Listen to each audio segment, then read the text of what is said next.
শরীফ ওসমান হাদির হত্যাকারীদের বিচারের আওতায় আনার অগ্রগতি আগামী ২৪ ঘন্টার মধ্যে জানাতে সরকারের প্রতি আহ্বান জানিয়েছে ইনকিলাব মঞ্চ। তা না হলে আগামীকাল রোববার বিকেল ৫টায় আবারও শাহবাগ অবরোধের ঘোষণা দিয়েছেন ইনকিলাব মঞ্চের সদস্য সচিব আব্দুল্লাহ আল জাবের। বিকালে শাহবাগের জমায়েত থেকে এমন ঘোষণা দেন তিনি। কোনো ধরনের সহিংসতার আহ্বানে সাড়া না দেওয়ার আহ্বান জানিয়ে জাবের বলেন, ইনকিলাব মঞ্চ থেকে সব ধরনের সিদ্ধান্ত জানানো হবে। তিনি বলেন, এক সপ্তাহ পেরিয়ে গেলেও হাদির ওপর হামলাকারীকে গ্রেপ্তার করা হয়নি।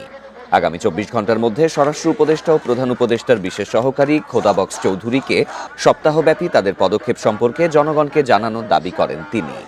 ওসমান হাদিকে দাফনের পর শিক্ষার্থী জনতা শাহবাগ চত্বরে অবস্থান নেন। এরপর থেকে হাদি হাদি স্লোগানে মুখর হয়ে ওঠে পুরো এলাকা।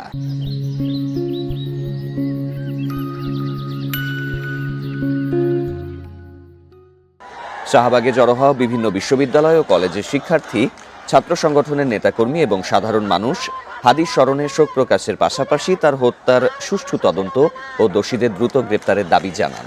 স্লোগান, ব্যানার ও ফেস্টুনে উঠে আসে হাদির সংগ্রামী জীবনের নানা বার্তা।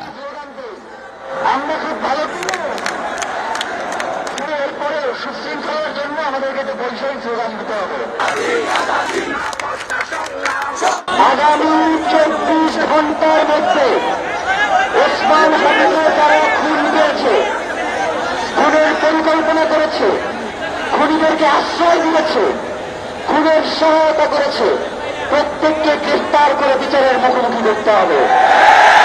এবং এই যে বিগত ১৭২ ঘন্টা সরকারের পক্ষ থেকে কি কি পদক্ষেপ নেওয়া হয়েছে আমরা জানতে চাই।